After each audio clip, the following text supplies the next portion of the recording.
તો એક તરફ જ્યારે હાલ આગાહી કરી છે હવામાન વિભાગે અને તેની વચ્ચે અમદાવાદમાં અસહ્ય ઉકળાટ બાદ રાત્રિના મિની વાવાઝોડા જેવી સ્થિતિ જોવા મળી છે।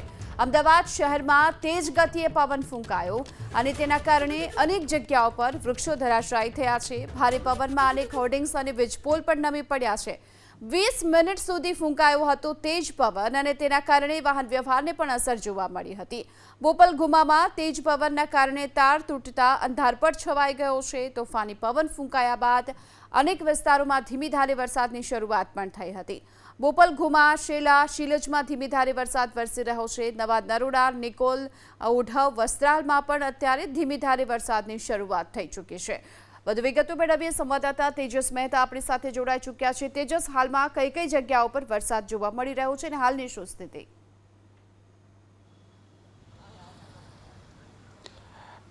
ગીતા, હાલ હું અમદાવાદના પશ્ચિમ વિસ્તારમાં છું। ખાસ કરીને સરખેજ ગાંધીનગર અને સરદાર પટેલ રિંગ રોડને જોડતા જે વિસ્તારો છે તેની આસપાસમાં અત્યારે સ્થિતિ સામાન્ય છે।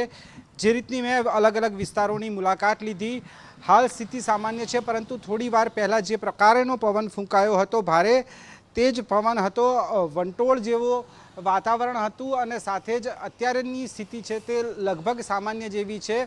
હાલ પવનની ગતિ મંદ પડી છે, જે પ્રમાણેની સ્થિતિ છે તે પ્રમાણે અત્યારે જોઈ શકાય છે। હવામાન વિભાગે ચોક્કસ આગાહી કરી છે કે આગામી 1 કલાક તેજ પવન ફૂંકાઈ શકાય છે અને સાથે જ વરસાદ પણ વરસી શકે છે। આગામી 4 દિવસોમાં સાર્વત્રિક વરસાદની જે પ્રમાણેની આગાહી છે તેમાં અમદાવાદમાં સાંજે જે વાતાવરણમાં પલટો આવ્યો, મોડી રાત્રે ખાસ કરીને ધૂળની ડમરીઓ ઉડી, વીજળીના ચમકારા થયા અને સાથે જ ધીમી ધારે વરસાદ પણ અમદાવાદના પશ્ચિમ વિસ્તારમાં અને પૂર્વ વિસ્તારમાં શરૂ થયો। હાલની જે સ્થિતિ જોવા મળી રહી છે, સ્થિતિ સામાન્ય છે। વાહનોની અવરજવર છે, રસ્તાઓ પર ઓછી થઈ હોય તે પ્રકારના દ્રશ્યો સામે આવી રહ્યા છે।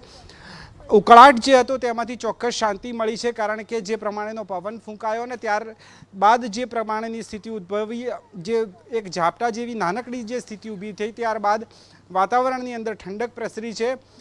હવામાન વિભાગનું માનીએ તો આગામી 1 કલાકની અંદર જે વરસાદ અને પવનની જે સ્થિતિ છે તે યથાવત રહે તે પ્રકારની પરિસ્થિતિ સામે આવી રહી છે। જી તેજસ, આભાર આપનો આ સમગ્ર માહિતી